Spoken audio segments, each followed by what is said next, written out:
Katong bacarita pemilu. Selamat siang sahabat Bawaslu dimanapun berada. Senang sekali saya Jelina Lukis yang hari ini bisa menemani teman-teman semua, sahabat semua di podcast Balai Buku Bacarita Pemilu Deng Bawaslu Maluku. Boleh kita kasih tepuk tangan dulu kali ya. Oke, di kali ini adalah episode kedua dari podcast Balai Buku dan hari ini kita akan membahas satu topik yang cukup menarik dan penting sekali. Pemilu seringkali dipahami hanya sebagai sebuah peristiwa atau agenda 5 tahunan. Ada tahapan, ada kampanye, ada pemungutan suara, ada penetapan hasil. Namun sesungguhnya demokrasi itu tidak pernah berhenti bekerja ketika surat suara selesai dihitung. Justru pada masa non tahapan pemilu ada pekerjaan yang besar yang menentukan kualitas demokrasi di masa depan. Bagaimana lembaga pengawasan memperkuat kapasitas, membangun kepercayaan publik, memperbaiki sistem, serta memastikan bahwa kontestasi politik berikutnya dimulai, demokrasi sudah berada pada fondasi yang lebih kuat. Nah, hari ini kita akan membahas tema yang sangat strategis buat Bawaslu, baik secara umum maupun khususnya di Bawaslu Provinsi Maluku, yaitu terkait dengan penguatan kelembagaan pengawasan pemilu dalam masa non-tahapan. So, untuk membahas topik ini, hari ini kita sudah kedatangan salah satu tokoh yang cukup expert, yang saya kira ini sudah melalang buana dan ini sudah menjadi makanan sehari-hari ya. Kalau istilahnya udah hatam begitu kali ya. Nah, dari bersama-sama dengan kita di studio podcast Balai Buku, Ketua Bawaslu Provinsi Maluku, Bapak Dr. Subair MSI. Selamat datang Pak, selamat siang. Selamat siang, terima kasih. Kabarnya sehat hari ini Pak ya? Alhamdulillah sehat. Oke, baik. Udah makan siang tadi Pak ya, sebelum kesini? Sahur. Oh, sahur. Oh, lagi puasa Pak. Oke, baik, siap. Nah, sahabat Bawaslu semua, sekali lagi Bapak Dr. Subair MSI, Ketua Bawaslu Provinsi Maluku, beliau hari ini berkesempatan hadir dan berbagi dengan kita semua. Tentunya hari ini kita bakal diskusi terkait dengan tema yang tadi saya udah spill di depan, yaitu penguatan kelembagaan pengawasan pemilu dalam masa non-tahapan. Sekali lagi terima kasih Pak, dan kita akan membahas secara mendalam bagaimana masa non-tahapan bukan hanya menjadi ruang kosong Pak, tetapi menjadi momentum strategis untuk memperkuat institusi pengawasan pemilu. Apalagi kita tahu bahwa memang ini masa-masa non-tahapan. Nah, secara doktrin pengawasan pemilu memang sering dipahami berakar pada electoral cycle Pak. Nah, di mana fokus utama lembaga pengawas adalah mengawasi tahapan-tahapan pemilu. Namun ketika masa non-tahapan tiba, sering muncul persepsi publik bahwa lembaga pengawas mengalami semacam krisis eksistensi. Nah, kalau secara sederhananya di teman-teman saya itu, kalau di circle saya gitu kali ya, biar lebih keren, itu seringkali bilang, kan pemilu itu cuma 5 tahun sekali, so kalau nggak ada pemilu tuh kalian ngapain aja gitu, ya kan? Nah, dan ternyata kalau dari situ saya menganggap bahwa ternyata masyarakat itu melihat bahwa ternyata kita ini Bawaslu cuma kerjanya 5 tahun sekali Pak. So ketika nggak ada pemilu, 4 tahun sisanya kita ngapain aja gitu, ya kan? Apalagi tiap hari kita dilihat orang ke kantor dan lain sebagainya. Nah, kita dianggap pasif, bahkan kehilangan peran strategis. Nah, saya mau tanya nih Pak, menurut Bapak sebenarnya esensi strategis penguatan kelembagaan pengawasan pemilu di masa non-tahapan ini seperti apa? Dan bagaimana kita mendefinisikan keberhasilan atau kegagalan lembaga pengawas pemilu ketika tidak ada kontestasi politik yang sedang berlangsung, Pak? Iya, terima kasih Bang Jerry. Saya rasa mendapat tugasnya yang di pagi ini menyanyi, jadi ternyata kostum luar biasa ya. Siap. Terima kasih Pak ya. Iya. Soal anggapan publik bahwa tugas Bawaslu hanya mengawasi tahapan itu tidak salah juga ya. Karena memang masyarakat kita ada yang memahami bahwa pemilu itu hanya pada hari H pencoblosan atau setidaknya hanya pada konvoi-konvoi kampanye atau pada debat-debat capres atau debat calon gubernur atau calon wali kota. Padahal kalau kita merujuk pada misalnya internasional IDEA, atau HIVES, sesungguhnya tahapan pemilu itu kita bisa meliputi seluruh tahapan 5 tahunan, mulai dari pra pemilu, kemudian pemilu itu sendiri dan pasca pemilu. Nah, oleh karena itu, pemahaman bahwa pemilu itu hanya pada hari H atau momen-momen tertentu di sekitar pemilu, terutama pada kampanye dan debat capres tadi misalnya, itu bisa disebut sebagai kesalahan pemahaman terkait dengan pemilu, atau istilah akhirnya itu falasi elektoralisme, ya, kesalahan elektoralisme. Sesungguhnya jika pemilu adalah bagian dari demokrasi, maka demokrasi itu meliputi pemilu sendiri dan setelahnya. Bagi Bawaslu, justru masa-masa terpenting bukan hanya pada hari pengawasan, tetapi juga setelahnya. Kita melakukan penguatan kelembagaan yang tadi Bang Jeli sampaikan. Kita melakukan evaluasi secara menyeluruh terhadap pemilu yang telah kita awasi sebelumnya, untuk kemudian kita memperbaiki hal-hal yang mungkin masih kurang pada pemilu itu untuk pemilu yang lebih baik depannya. Oke, artinya memang kalau ketika setelah selesai pemilu itu Bawaslu lebih banyak melakukan evaluasi untuk mengevaluasi semua kinerja sepanjang pemilu yang sudah berlangsung, dan juga sebagai modal untuk memperkuat fondasi kita dalam menghadapi pemilu berikutnya. Begitu kurang lebih ya Pak ya. Sebenarnya ada banyak hal yang kita kerjakan. Ya, oke. Tapi seperti kata seorang pimpinan Bawaslu RI, bahwa pemilu itu kan berjalan di ruang-ruang yang sepi, sehingga tidak semua yang dikerjakan, terutama di luar tahapan itu bisa dilakukan. Itulah mengapa kemudian kita perlu melakukan kegiatan seperti ini, supaya apa yang kita kerjakan itu bisa sampai ke masyarakat. Ya. Setidaknya ada 3 ya, yang dilakukan oleh Bawaslu di luar tahapan, atau kita sebutnya sebagai masa pasca pemilu itu. Ya. Yang pertama tadi evaluasi, pasti kita mengevaluasi secara keseluruhan, baik regulasi-regulasi yang kita gunakan, SDM yang ada pada kita, termasuk hubungan kita dengan stakeholder ketika pada tahapan itu. Kita evaluasi semuanya. Kita ingin melihat kekurangan yang ada, dan kemudian dari kekurangan itu kita merekomendasikan perbaikan kepada pihak-pihak yang misalnya bisa mengambil kebijakan terkait dengan regulasi, dan untuk kita lakukan penguatan kelembagaan secara terus-menerus. Ya. Lalu yang kedua, kita melakukan peningkatan kapasitas secara terus-menerus. Kita melakukan peningkatan kapasitas, baik peningkatan kapasitas yang sudah ada berupa pelatihan, pendidikan, dan juga termasuk meningkatkan kapasitas kelembagaan dengan misalnya kita meningkatkan jumlah SDM kita.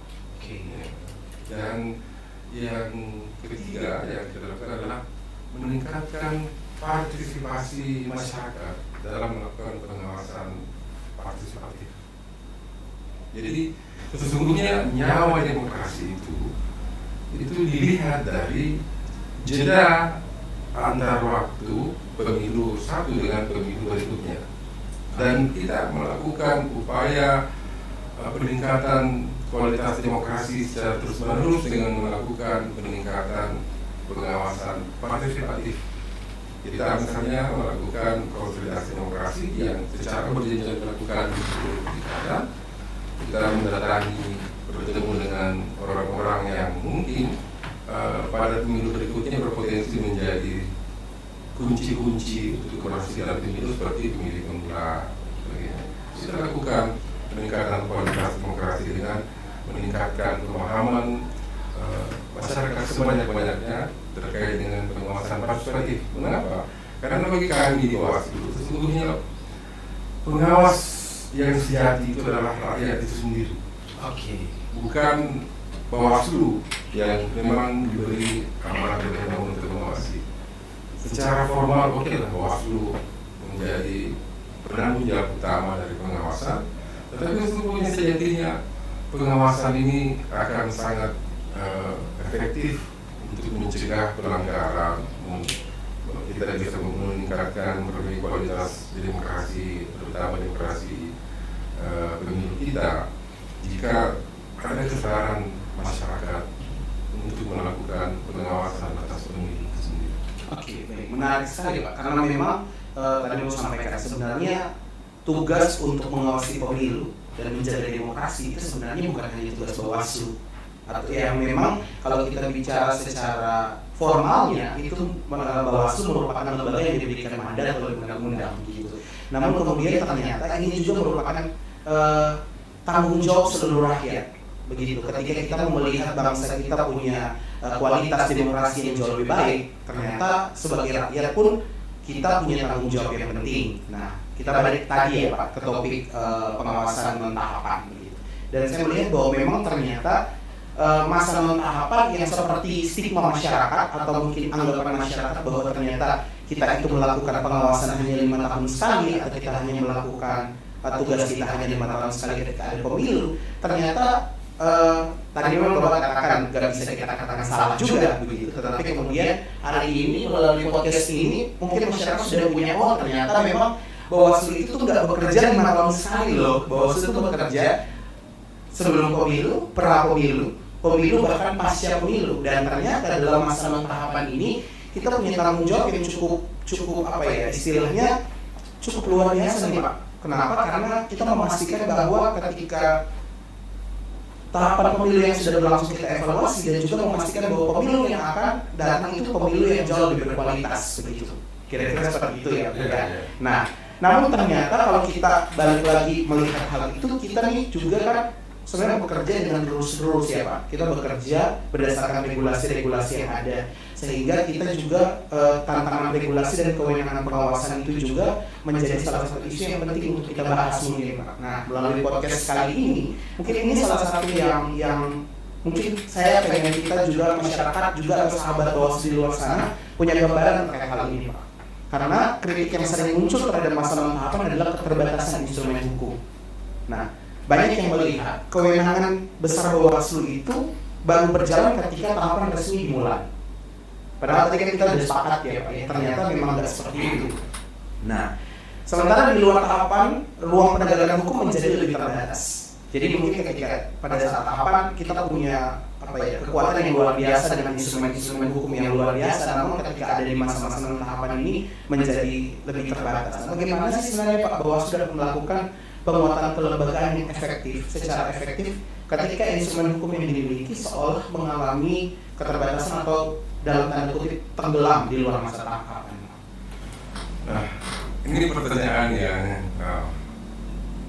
agak berat juga untuk kita jawab ya, karena kebanyakan regulasi yang mengatur tentang pemilu itu terbatas waktunya pada tahapan pemilu.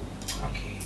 Ya. Iya. Yang namanya misalnya politik uang, yang namanya pelanggaran pemilu secara spesifik, atau yang namanya netralitas ASN, ya itu terjadinya pada saat tahapan.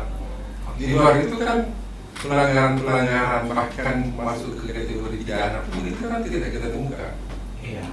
Tapi kalau dikatakan kekurangan regulasi juga sebenarnya kurang tepat, karena kalau kita merujuk ke Undang-Undang 7 tahun 2017, Bawaslu itu ditugaskan untuk mengawasi bukan hanya tahapan. Jadi ada perintah spesifik dalam undang-undang untuk mengawasi tahapan. Tapi ada bagian dari undang-undang juga yang tidak menyeratkan secara tertulis itu tahapan.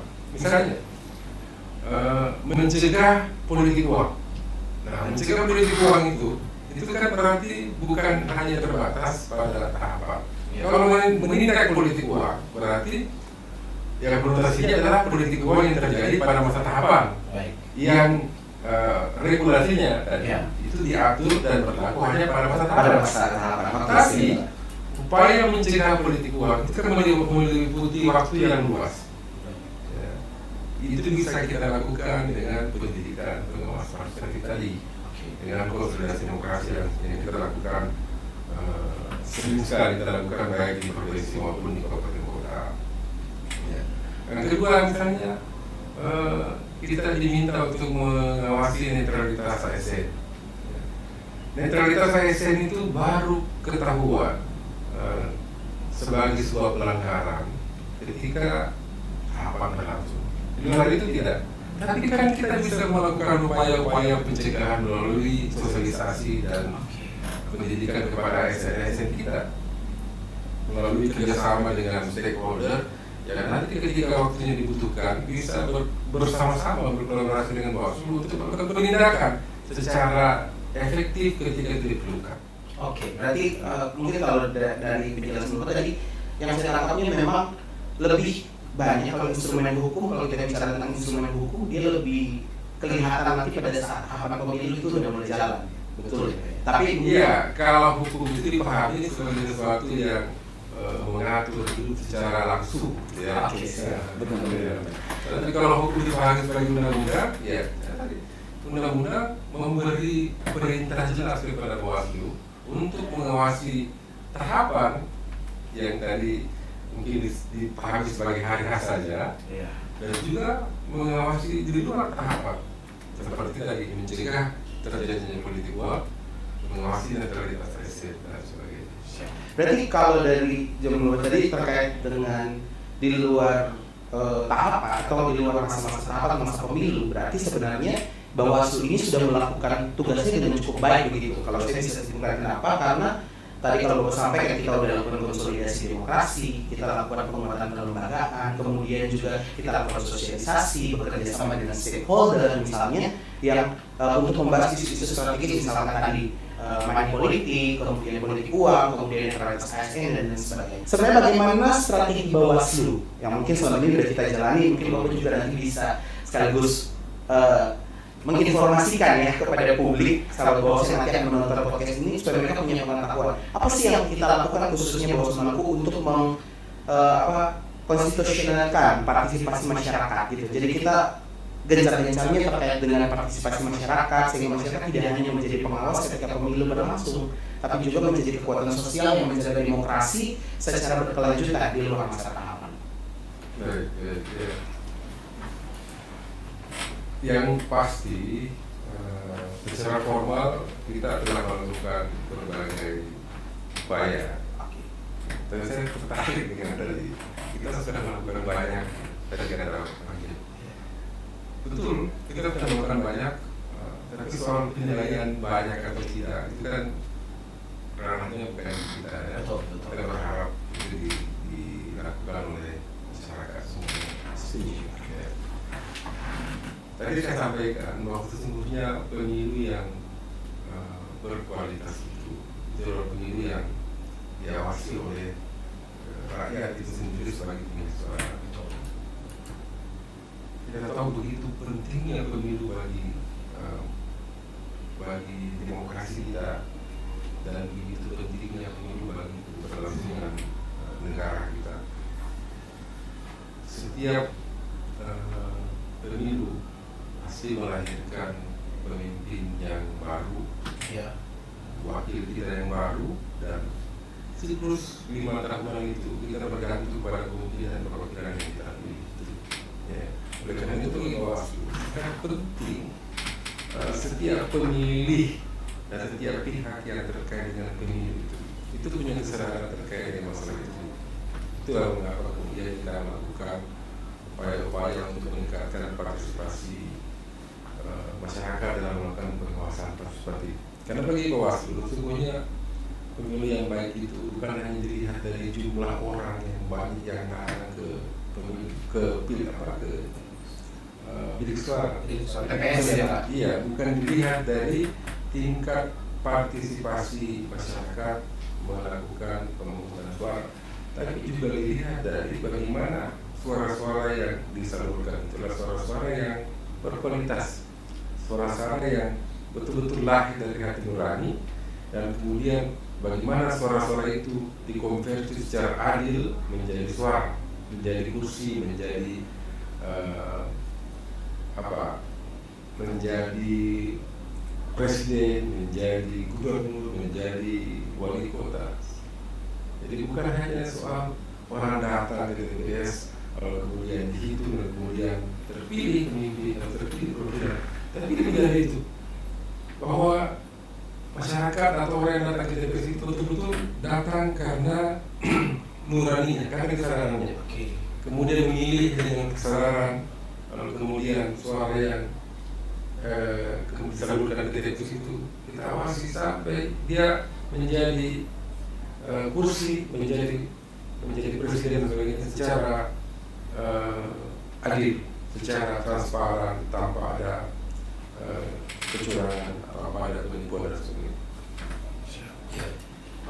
Jadi memang istilahnya setiap satu suara yang disampaikan itu mungkin menjadi doa dan harapan gitu kali ya, untuk kualitas demokrasi kita, kualitas pemerintahan kita, kualitas negara kita juga bisa jauh lebih baik dengan orang-orang yang pada akhirnya dengan suara yang kita percayakan kepada mereka, entah nantinya mereka akan menjadi presiden atau wakil kita di DPR, di legislatif, atau juga pemimpin di daerah, bupati, wali kota dan sebagainya. Itu merupakan doa masyarakat seperti Bapak sampaikan ketika mereka sampai ke bilik suara, dan mereka juga menyampaikannya itu sebenarnya juga di situ ada doa gitu ya Pak. Ya, harapan untuk bangsa ini akan jauh lebih baik ke depan. Dan tentunya kita semua yang hadir, kita semua yang bekerja, Bawaslu, KPU ataupun semua stakeholder yang terlibat di dalam pemilu itu sebenarnya juga ikut menjaga satu suara yang diberikan itu. Mungkin bagi masyarakat cuma satu suara, tapi kan satu suara itu tuh mengandung doa dan harapan untuk kualitas kita yang jauh lebih baik ke depan. Kira-kira begitu ya Pak ya. Ya, jadi tadi kan kalau ditanya apa yang kita lakukan untuk meningkatkan partisipasi? Iya. Yang pertama yang harus kita lakukan menyampaikan atau meminta kesadaran dari seluruh masyarakat begitu pentingnya suara itu. Siap. Dan dengan kesadaran seperti itu, maka akan muncul keinginan untuk berpartisipasi. Oh ini kan masalah kecil nih, ini terkait dengan hajat kita ke depan selama 5 tahun ini. Betul Pak, karena bicara masa tahapan, ketika pemilu berlangsung, itu ada muncul pertanyaan kritis di masyarakat. Nah, praktik politik tadi yang kita sudah bahas tadi di pertanyaan satu tadi ada dua tadi, terkait dengan politik transaksional, politik uang, perilaku pragmatis pemilih masih tetap ditemukan. Program-program partisipatif kan selama ini sudah kita lakukan. Tadi juga Pak Ketua sudah sampaikan terkait konsolidasi dan banyak sekali program yang kita lakukan. Nah, namun apakah semua program, semua kegiatan, semua upaya yang sudah kita lakukan itu memang benar-benar efektif untuk merubah perilaku politik masyarakat atau tidak? Tadi kalau di pertanyaan tadi kan Bapak sampaikan kita juga perlu mengajak masyarakat untuk bisa lebih aware terhadap hal itu. Nah, atau jangan-jangan hanya menjadi proyek pencapaian indikator? Ya semoga tidak Pak. Semoga ini memang benar-benar kita kerjakan untuk betul-betul ada hasil dan kualitas yang kita mau. Tapi apakah memang seperti itu, hanya untuk sekedar mencapai target kinerja lembaga atau yang bisa kita kenal dengan IKU, atau tanpa perubahan sosial yang nyata? Karena harapan kita kan memang ini dia berdampak secara nyata ke masyarakat, seperti itu, secara sosial. Bagaimana Bapak melihat dan mengevaluasi hal ini? Ya, kita tidak bisa mengukur keberhasilan program ini sekarang. Oke. Kita bisa mengetahui apakah segala upaya kita itu berhasil setelah kita masuk ke medan perangnya. Oke, siap. Tapi tentu saja kan kita tidak bisa berharap bahwa itu diukurnya setelah itu. Kita menentukan indikator-indikator yang membuat kita percaya bahwa ini bisa berhasil. Dengan indikator itu pula kita bisa melakukan perbaikan program. Siap. Jangan sampai kita tutup mata melaksanakan program terus-menerus dan berharap nanti kita lihat hasilnya, nggak seperti itu juga. Berarti mungkin secara kuantitas mungkin program yang kita kerjakan, tapi kualitas atau hasil yang ingin dicapai itu nggak kita capai gitu kali. Kan banyak literatur, banyak teori yang kita pelajari untuk kemudian mendukung program kita dan sekaligus proyeksi bahwa program ini akan berhasil. Ingat bahwa program-program yang kita kerjakan hari ini itu bukan program yang kita buat secara spontan, tapi itu adalah hasil evaluasi dari program-program sebelumnya. Oke. Jadi ketika kita melakukan evaluasi pemilu sebelumnya, bukan hanya pemilu 5 tahun yang lalu, tapi pemilu sebelumnya secara berkesinambungan. Dan itu kemudian kita melihat kekurangan pemilu kita adalah di titik-titik tertentu ini, dan solusinya adalah melakukan perbaikan pada bagian-bagian ini. Nah, solusi itu yang kemudian kita terjemahkan dalam bentuk program. Apakah akan berhasil? Nah, kita baru bisa memastikan berhasil ketika kita terapkan pada waktunya. Mungkin kita melihat mungkin ini jadi satu pertanyaan saya ya terkait dengan transformasi digital. Nah, kita suka tidak suka, setuju tidak setuju, kita udah ada di era yang memang transformasi digital kita udah mulai berkembang pesat dan luar biasa. Dan kita di Maluku pun mau tidak mau, suka tidak suka, kita harus mulai adaptif terhadap hal itu. Karena kalau enggak ya kita bakal ketinggalan. Daerah lain udah sampai di bulan, istilahnya begitu. Daerah lain udah sampai di bulan, kita masih merangkak begitu. Oleh sebab itu kita perlu untuk juga menyelaraskan, ya. Nah, terkait dengan transformasi digital kita, kenapa? Demokrasi kita hari ini menghadapi tantangan baru. Kita tahu bersama dengan perkembangan teknologi artificial intelligence. Pertarungan politik tidak hanya terjadi di ruang publik, tetapi juga di ruang digital. Dan aktor politik menggunakan data, algoritma, strategi komunikasi digital, sementara disinformasi berkembang sangat pesat. Nah, jika penguatan kelembagaan di masa tahapan gagal memanfaatkan teknologi, maka pengawas akan selalu tertinggal dari aktor politik yang menggunakan data sains dan disinformasi digital secara masif. Nah, menurut Bapak, data intelijen pengawasan seperti apa yang harus mulai dibangun, dikembangkan, dianalisis oleh lembaga pengawas selama masa tahapan, khususnya kita Bawaslu Provinsi Maluku? Jadi teknologi industri hari ini memang berjalan begitu kencang, ya. Sehingga salah menurut saya. Kalau yang kita pelajari adalah teknologi industrinya semata. Ya. Jadi kita tidak boleh mempelajari satu jenis senjata saja. Senjata terus mengalami peningkatan. Bagi kita, yang harus kita perkuat adalah sumber daya manusianya, kemampuan untuk beradaptasinya. Orang yang berhasil survive hari ini bukan orang yang kuat secara fisik, ya. Bukan orang yang cerdas secara IQ saja, tapi juga gabungan dari semua kemampuan orang yang bisa beradaptasi dengan perubahan. Jadi menurut saya yang kita lakukan sebaiknya, dan itu sementara kita lakukan, adalah peningkatan kualitas SDM kita di semua jajaran. Oke. Ya. Khususnya terkait digitalisasi tadi. Iya, itu salah satu poinnya. Kita akan menghadapi masa di mana kampanye misalnya tidak lagi fokus kepada kampanye konvensional. Ya. Politik uang yang kita pahami sebagai bagi-bagi uang, itu tidak lagi terjadi di ruang-ruang nyata yang kita pahami hari ini. Itu akan terjadi di ruang-ruang uang digital yang untuk mendeteksinya itu sangat besar. Sehingga yang kita perkuat adalah kemampuan SDM kita untuk menguasai dan mengikuti perkembangan teknologi seperti itu. Baik Pak.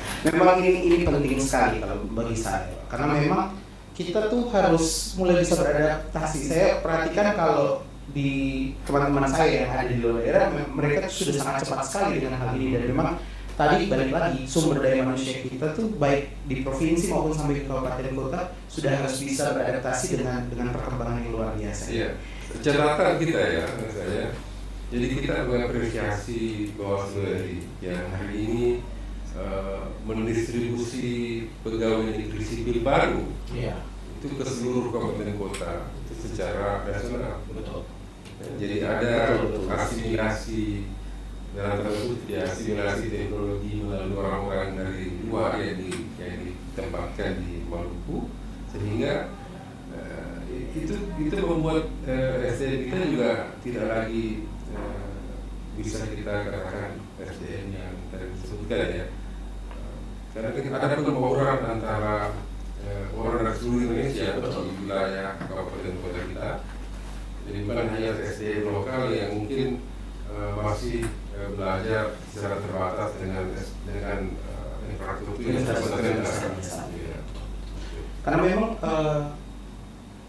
mungkin tadi menarik Pak ya, karena memang kalau kita lihat kan di angkatan yang terakhir ini mungkin banyak Gen Z kali Pak, sehingga memang ketika dengan mereka disebar di seluruh Indonesia itu juga menjadi angin segar dan satu kekuatan baru bagi kita Bawaslu untuk bisa juga memperkuat tadi infrastruktur kita, sumber daya kita, kualitas sumber daya manusia, kita bisa saling menguatkan baik yang sumber tadi Bapak sampaikan sumber daya lokal maupun sumber daya daerah lain yang bisa kita asimilasikan pengetahuannya baik dalam bidang digital sehingga menjadi satu kekuatan baru untuk pragmatis dalam menghadapi situasi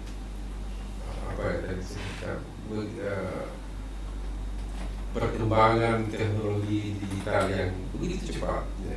Karena di satu sisi kita mengetahui bahwa itu terjadi, tapi di sisi lain kita juga memahami, menyadari bahwa masih ada wilayah-wilayah kita di Maluku ini justru belum tersentuh akses ya, karena memang dengan luasnya Indonesia kita tidak bisa memungkiri pasti ada disparitas ya Pak ya. Ya, apalagi wilayah kepulauan seperti Maluku. Betul. Jadi kita kan masih berkutat terkait dengan persoalan transportasi antar orang misalnya. Elektrifikasi juga misalnya. Jadi ada beberapa titik tertentu yang pembahasannya masih berkisar pada kebutuhan dasar, ya. Tetapi sementara di bagian lain kita sudah masuk ke bulan. Iya. Ya. Itu cuma dalam kerangka seperti itu kita harus berpikir supaya demokrasi yang kita bangun ini tidak boleh meninggalkan bagian yang tadi masih bicara soal kebutuhan dasar. Kebutuhan dasar bagian lain yang sudah sampai ke bulan. Itu harus kita komunikasikan karena semua adalah bagian dari rakyat Indonesia. Betul sekali Pak. Baik, menarik sekali ya Pak ya, seru sekali ya. Ternyata pembahasan kita hari ini kita luar biasa sekali. Saya merasa dari tadi pembahasan kita begitu padat dan kaya sekali. Nah Pak, mungkin mengenai durasi kita juga kali ya. Teman-teman ini masih ada waktu nggak sih? Oh masih ada ya. Oke. Sudah habis. Mungkin sebagai istilahnya closing statement kali ya Pak ya. Mungkin karena mengenai waktu juga dan mungkin dari seluruh apa yang kita bahas hari ini terkait dengan penguatan kelembagaan kita dalam masa tahapan, mungkin saya mau kasih kesempatan ke Pak Ketua nih, mungkin closing statement untuk mengakhiri ya kita punya podcast hari ini mungkin, dan juga pesan-pesan untuk semua sahabat Bawaslu yang menonton podcast ini sehingga mereka juga akan tercerahkan dan juga punya pemahaman yang kemudian diubah perspektif yang baru terhadap kerja-kerja kita dalam masa-masa mendatang. Silakan. Baik sahabat Bawaslu, jika ada anggapan bahwa Bawaslu tidak bekerja pada waktu tahapan, saya rasa itu salah. Sama seperti kesalahan berpikir ketika menganggap bahwa demokrasi pemilu itu hanya pada hari H pencoblosan. Karena sesungguhnya demokrasi hidup di antara dua atau antara masa-masa tahapan itu. Bawaslu melakukan berbagai hal untuk meningkatkan demokrasi dan tentu saja sebagaimana dengan undang-undang, Bawaslu melaksanakan semua kegiatan-kegiatan itu untuk meningkatkan kualitas pengawasan untuk pemilu yang akan datang. Dan saya berharap seluruh masyarakat Indonesia atau terutama di Maluku ikut berpartisipasi dalam pemilu, terutama sebagai pengawas partisipatif, menyadari, memahami bahwa tugas warga itu bukan hanya untuk datang ke TPS, tapi juga memastikan bahwa suara yang disampaikan di TPS itu suara yang betul-betul lahir dari hati nurani, suara yang lahir dari kesadaran untuk menjadi pemimpin yang baik. Sehingga tadi kata Bang Jelly, setiap pergantian kepemimpinan menghasilkan atau membawa harapan baru, dan harapan baru itu baru bisa terwujud jika pilihan kita adalah pilihan yang benar.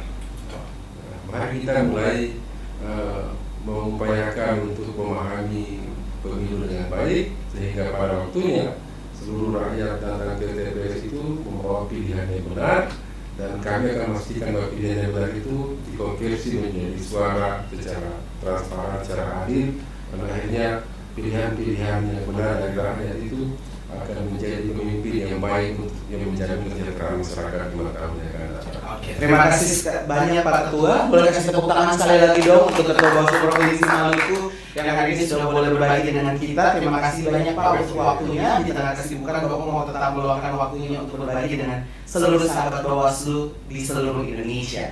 Nah, Bapak Ibu pendengar, sahabat Bawaslu podcast Balai Buku, kita telah mendengar diskusi yang sangat kaya tentang bagaimana masa 0 tahapan bukanlah masa tanpa aktivitas demokrasi.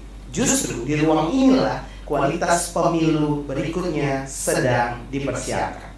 Pengawas pemilu bukan hanya tentang mencari pelanggaran, tetapi tentang membangun ekosistem demokrasi yang sehat, serta memperkuat kepercayaan publik, menghadirkan masyarakat yang sadar politik, serta memastikan demokrasi tidak hanya berjalan secara prosedural, tetapi juga memiliki nilai dan integritas. Sekali lagi terima kasih banyak kepada Bapak Dr. Subairi Mesti, Ketua Bawaslu Provinsi Maluku atas waktu, gagasan yang telah dibagikan kepada kita. Saya Jeli Nanlovi pamit undur diri dan tetap jaga demokrasi, tetap rawat persatuan karena demokrasi yang kuat lahir dari masyarakat yang sadar dan lembaga yang berintegritas. Sampai jumpa di episode podcast berikutnya. Salam awas.